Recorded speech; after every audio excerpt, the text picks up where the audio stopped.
বস্তির মেঘলাকে বিয়ে করতে চায়। মনে হয় সব কিছু ছাইরা দিই, ছাইরা দিয়ে আসে আপনার বডিগার্ড হয়ে থাকি। আমার প্রজেক্টের সব শ্রমিক আপনারা নিয়ে গেছেন, আবার তাদেরকে দ্বিগুণ টাকার লোভও দেখিয়েছেন। কেন? এত যন্ত্রণা আমি আর সহ্য করতে পারতেছি না। আপনার বাচ্চার বাবা যদি সত্যি সত্যি আপনার স্বামী হয়, তাহলে ডিএনএ রিপোর্ট আলাদা হলো কিভাবে? একটা উপায় আছে।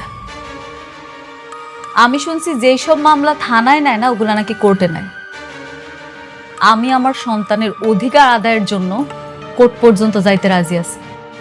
যতদিন পর্যন্ত ও মাইন্না না নিব এই সন্তান ওর, ততদিন পর্যন্ত আমি লড়াই করে যাব।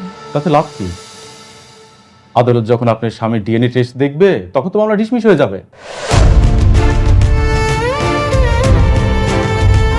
তাইলে কি আমার এই সন্তান পিতৃ পরিচয় পাইব না?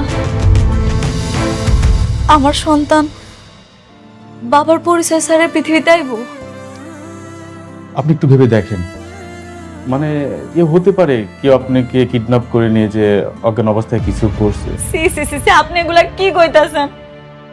আমি মৃত্যুর আগ পর্যন্ত কইতে পারবো আমার এই পেটের সন্তান শুধু অনেকের, অনেক ছাড়া আমারে কেউ স্পর্শ করে নাই, কেউ কোনোদিন না।